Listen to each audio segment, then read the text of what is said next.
Yeah, good afternoon. Hopefully, good afternoon, all, and welcome to the lecture of 8085, in which we were studying the interfacing unit, and we have almost completed all the topics of interfacing. Uh, Today, we are going to continue with that. So, let us begin. Let me share my screen, and yes, so let me introduce myself. Myself. Uh, Yeah, myself, Dr. N.D. Meshram, Head and Associate Professor, Department of Electronics, Sri Mathuradas Mohta College of Science, and I welcome you all in this lecture of 8085 interfacing, in which we were studying the input-output organization of 8085.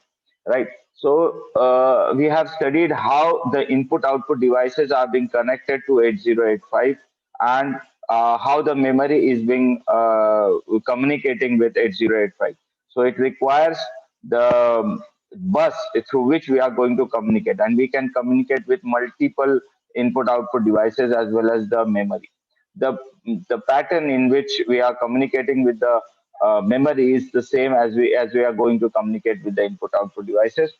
The input output devices are actually having unique addresses, and according to the addresses we can send their signals and we can communicate with them. So this is the basic of the input output organization of 8085. So let us begin with that. We have started with the interrupts, and we have done this. So multiple input output devices may be connected to the processor and the memory via bus. Some or all of these devices may be capable of generating interrupt requests. Now, the main questions that we are worried about are: how does the processor know which device has generated an interrupt? So there must be some uniformity in which the interrupts are being recognized by the processor. Similarly, how does the processor know which interrupt service routine is to be executed when this interrupt is generated by the input output device? So all the input output devices will be having different input out sorry interrupt service routine to be executed by the processor. So the processor must know by which interrupt service routine is to be executed, with what interrupt signal it has received from the input output device. And the another question that worries us is: when the processor is executing an interrupt service routine for one device, can other device interrupt the processor? So these are some of the basic questions that we require to answer. And if the two interrupts are revised simultaneously by the same device, how to break the tie? So yeah, so this is how the we are going to communicate. Let me have this. So some more students are joining. Yeah, so these are some of the basic questions that we need to answer. So let us go through those questions. Yeah, so interrupts, consider a simple arrangement where all the devices send their interrupt request over a single control line in the bus. So that can be understood. When the processor receives an interrupt request over this control line, how does it know which device is requesting an interrupt? So what does the processor will do? This information is available in the status register of the device requesting an interrupt. Now this is a signal which is generated by the input output device, and it is there in the status register of that particular device. So how does the processor is going to do? The status register of each device has an IRQ bit which it sets to 1 when it requests an interrupt. So the status register is having an interrupt request, say interrupt request bit, which it sets to 1 when it requests an interrupt, right? So interrupt service routine can poll the input output devices connected to the bus. The first device with IRQ equal to 1 is the one that is to be serviced, that is to be taken care of, right? So the processor is going to poll all those things, check the status of the register, and uh, by doing the polling scheme, the processor is going to know which input output devices IRQ bit is high. So this is how it is going to recognize a particular input output device, and the input output device with first priority of giving a IRQ equal to 1 that particular device is going to be taken care of. So this is the procedure in which we call it as a polling scheme. The device requesting an interrupt may identify itself directly to the processor directly, or the device can do by sending a special code that is up to 4 to 8 bits the processor over to the processor over the bus. So the input output device can send a special code for the recognition. Now the code supplied by the device may represent a part of the starting address of the interrupt service. Simultaneously, the processor has to execute the interrupt service routine, right? As soon as it gets the interrupt request. So that particular say starting address where the interrupt service routine is there, that starting address is also given in that particular code. Now the remainder of the starting address is obtained by the processor based on the information such as the range of memory address where interrupt service routines are located.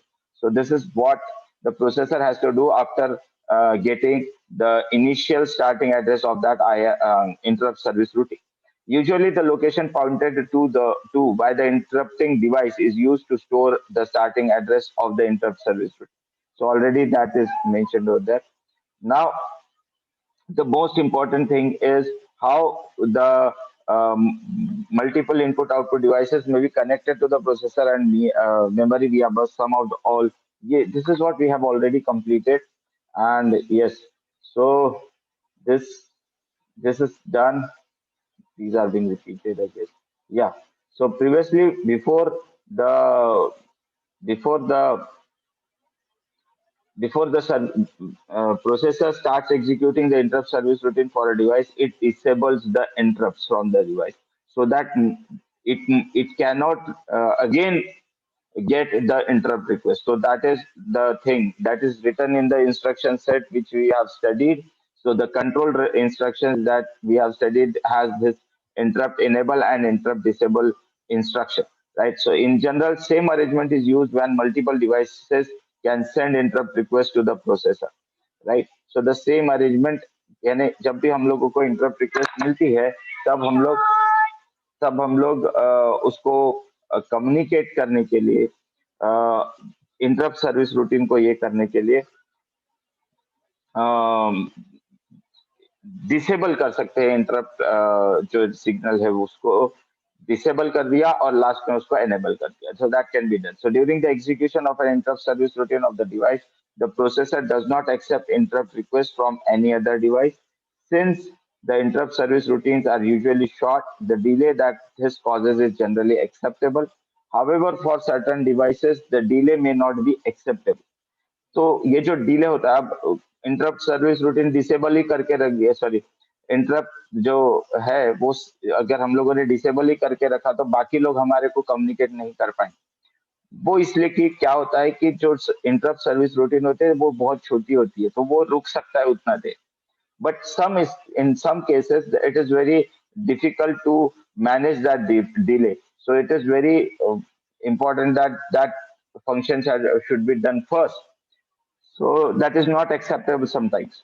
So which devices can be allowed to interrupt the processor when it is executing an interrupt service routine of another device? Now this is decided by the priority. As I told you, in the college, principal sir is supposed to be at the highest priority, and if he interrupts a class, if he interrupts the class, then he should be given the first preference. Otherwise, all the others, means the students or the staff, might be said like, "Let me complete my class and then I can talk to you." At that, then we can talk on that, right?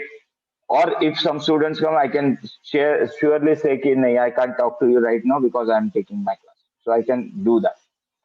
The same is decided by the processor. The processor decides the priority structure, and that priority structure can be saved, uh, can be arranged according to our requirement, can be programmed according to our requirement, right?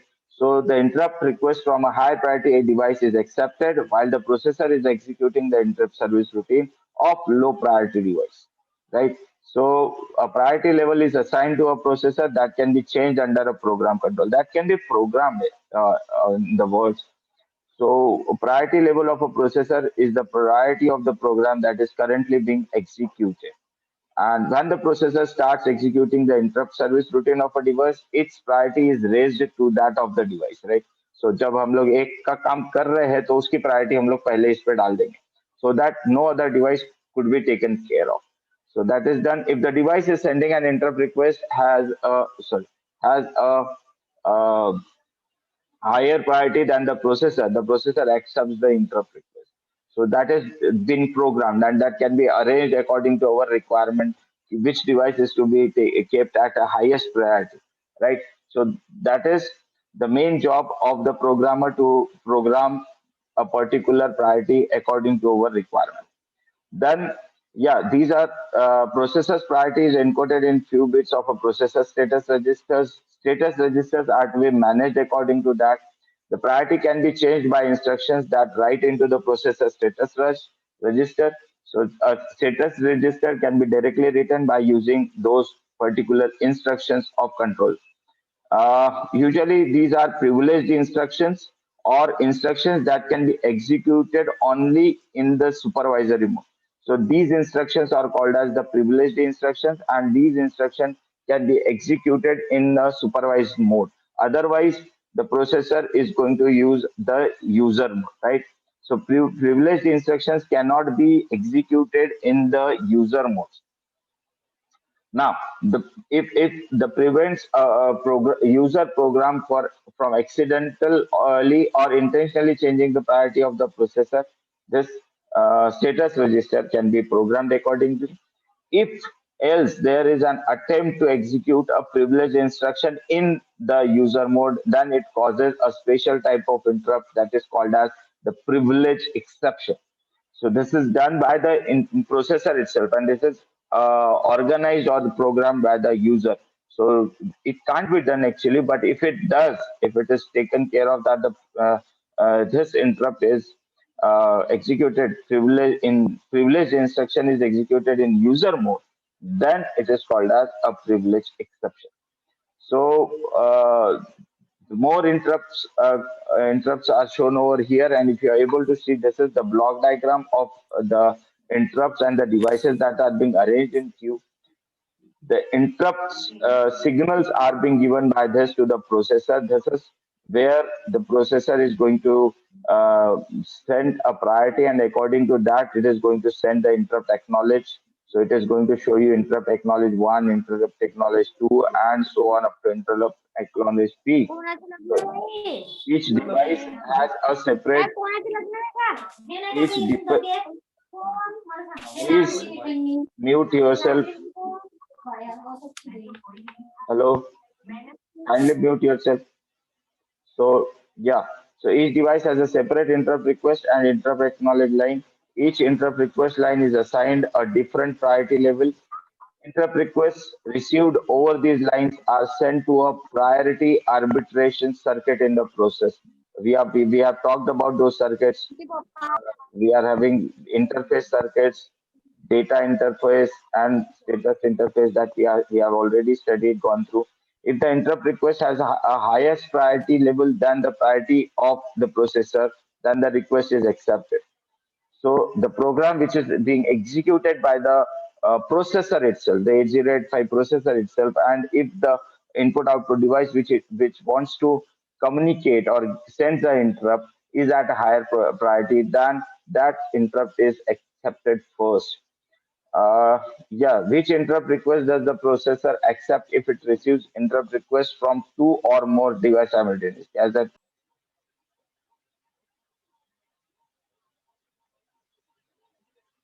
hello, shall we share screen? Yes. So we were studying this. I guess we were here. Yeah. So is it visible now? There was a little bit of network issue. Now the questions again rises that which interrupt request does the processor accept if it receives interrupt request from two or more devices? And I have told you that the according to priority it will decide. Now if the input output devices are organized in priority structure, the processor accepts the interrupt request from a device with higher priority. ये तो हमारा तय. Each device has its own interrupt request and interrupt acknowledge line, as I have shown you this in this. So it is having its interrupt over there and the interrupt acknowledge signal. So सबके लिए है वो. So that is there. Each device has its own interrupt request and interrupt acknowledge line. A different priority level is assigned to the interrupt request line of each device. However, if the devices share an interrupt request line, then how does the processor decide which interrupt request is accepted? अगर हम लोग एक ही line पर अगर interrupt और request line मिल रही है, तो फिर वो structure कैसा होगा? That is what is to be shown, and that is called as the polling scheme. If the processor uses the polling scheme mechanism to poll the status register, poll means to check the status register of input output devices to determine which device is requesting an interrupt.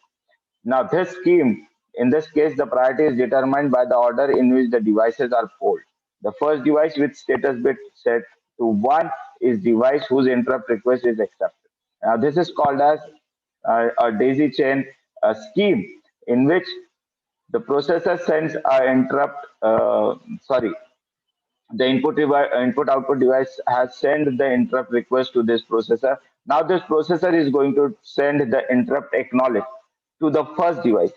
If interrupt is not sent by this first device, then it will send it to the second device. If it is not sent by the second device, then it is sent to the other device. So it's likewise, and the device with which has sent the interrupt is reached when this interrupt acknowledge is taken by that. So that will go is going to communicate that processor has detected his its interrupt acknowledge, and this particular chain is called as the daisy chain. In the above block diagram, what I have shown it was they were having a separate interrupt line and interrupt acknowledge line, right? But here in daisy chain scheme, it is having that these are connected one to other and two to other and three to other. So likewise, and the interrupt acknowledge signal is given to the first device. If it is not send the interrupt, then it is going to send to the other device and third, fourth, five. So that is how the polling scheme works. And these devices are connected in this fashion. The processor in response activates interrupt acknowledge and received by the device 1. If device 1 does not need service, it passes the signal to the device 2 and so on. So device that is electrically closest to the processor has the highest priority. Now the first device will have the first priority over here and the last device will have the last priority. Accordingly, the priorities are being decided in this mechanism of daisy chain scheme. So that is some more important points of the interrupts. When input output devices are organized into a priority structure, each device had its own interrupt request and interrupt acknowledge. We have all talked about. And the when input output devices were organized in daisy chain fashion, the devices shares an interrupt request line and the interrupt acknowledge propagated through the device. A combination of priority structure and daisy chain scheme can also be used. Now, this is how the daisy chain scheme can be say used. So we can have a multiple daisy chain scheme like this. So this is one chain in which we are having devices, the other chain in which we are having the other device, and this can be taken. This can be again make to communicate multiple input output devices with the processor. So these daisy chain has again we are having some more daisy chain fashion like this schemes to communicate with the processor. Yeah. So my screen again. Mm, there is a big network issue today, I guess. So we can have a multiple daisy chain reaction like yeah. So yeah, so I was talking about the multiple daisy chain reaction, daisy chain schemes, and multiple devices can be, say, arranged accordingly. So each group is assigned different priority level, and all these devices within a single group share an interrupt request line and are connected to form a daisy chain. So each will form that. Now, only those devices that are being used in the program should be allowed to generate the interrupt request. To control which device are allowed to generate interrupt request, the interface circuit of each input device has an interrupt enable bit. Now this interrupt enable bit in the device interface is set to 1, then the device is allowed to generate an interrupt request. So internally, the input output devices itself are having the interrupt enable bit. If that input output device bit is say set to 1, then the device is allowed to generate an interrupt request. And after that, the processor is going to extend the interrupt acknowledge. So interrupt enable bit in the device's interface circuit determines whether the device is allowed to generate an interrupt request or not. And interrupt enable bit in the processor status register or priority structure of the interrupt determines whether the given interrupt will be accepted or not. These are some of the exceptions. The interrupts caused by interrupt requests sent by input-output devices. Interrupts could be used in many other situations where the execution of one program needs to be suspended and execution of another program needs to be started.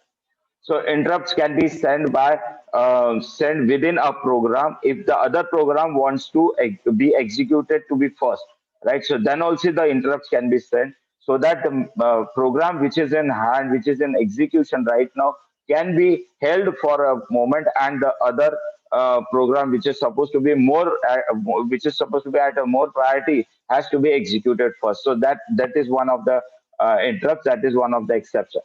In general, the term exception is used to refer to any event that causes an interruption. So interruption is anything other than the input-output devices also, and those are called as the exceptions. The other types of exceptions are recovery from errors, debugging, and privilege exceptions. So these are the other exceptions that actually are not concerned to our syllabus, but in depth we are going to study. These are some more exceptions. Many sources of errors in the processor, for example, error in the data stored, uh, error in the data stored, error during the execution of an instruction. When such errors are detected, exception processing is initiated and processor takes same steps as in the case of input-output interrupt request. So it follows the same steps as it follows in the interrupt given by the input output device. It suspends the execution of the current program and starts executing an exception service routine. So the processor itself is having exception service routine also. So whenever the other interrupts other than the input output devices are being are being acknowledged by the processor, then the processor will stop the held the current program, and it will start executing an exception service routine. Now, difference between handling interrupt request and handling exceptions due to errors. So, in case of interrupt request, the processor usually completes the execution of an instruction in the progress before branching to interrupt service. So, it has to jump to interrupt service routine. So initially what it does, whatever the execution is going on, it will execute that particular instruction first, and then it will go to the instruction service subroutine or service routine. In case of accession, however, the execution of an instruction in progress usually cannot be completed. तो फिर वो क्या होगा, बीच में ही उसको बंद करके निकल जाना पड़ेगा. So these are some of the exemptions. Uses exceptions to provide important features like trace, breakpoints. So we are having some keys on the keyboard itself of 8085 to break or to trace. That trace mode consists of exception occurs after execution of every instruction. So the in trace mode, the processor is going to check for the errors of after execution of each and every instruction. Debugging program is used as an exception service routine. And in breakpoints, exception occurs only at specific points selected by the user. So user is going to determine whether we are having breakpoints or not. Debugging program is used as an exception service routine, right? So these are some of the exceptions. Yeah, these are not in our syllabus, but we are just covering those things. Certain instructions can be executed only when the processor is in the supervised mode. These, yeah, so these are some of the exceptions we need to study. And I guess with this, I expect with this, we are ending this class of interfacing, in which we have studied how we are going to communicate with the input-output devices, as well as the programs which are supposed to interrupt the main program, or say the memory with the processor. So these are all sorts of input output devices and memory communications which are being essential while we are doing some programs in 8085. So 8085 not only, or the processor in general, is not only to perform such programs which we have studied, but other than that, it is going to communicate with the input output devices also. Now, how it is going to perform that, that is what is required in the um, say in this input output device organization. So this is all for today's class. I guess uh, you have understood that, and if you have any questions regarding this, kindly let me know, so that you have understood the input output organization of 8085 or the processor as such. And this is what I have told you in general. So for any of the say microprocessors, right from 8085 to say Pentium 4, there is lot many input output devices which are expected to communicate with the processor, and the processor take cares in this fashion which I've told you, the interrupt acknowledge, and all polling schemes and all. So it goes on checking all the devices which it wants to communicate. In that case, when I talk about the advanced version of computers, they are going to communicate with mouse, keyboard, printers, scanners, and the other devices which we require during this say during the working of a 8085 processor. So with this, I guess this is the complete of interfacing of unit 4. So if you have any questions, you can drop it on the chat box itself right now, or we can cover it in the next class. Yeah, so thank you very much for joining this class, and I wish you all the best for your same five exams. Hopefully, we have almost completed all the topics of 8085. This is paper two of semester five, ITM Nagpur University, Nagpur. And if you have any queries or if you have any doubts, go through my YouTube channel, watch the videos that I have already uploaded of this paper. And if you have any questions, you can drop. If you can communicate on comment on the YouTube channel itself. So I'll be happy to resolve your say questions. But from for now, thank you very much for viewing my video, and please do share or like the videos. Thank you very much. Have a nice time. See you soon. Good day. Bye. Take care. So I will end the class for you all. Bye.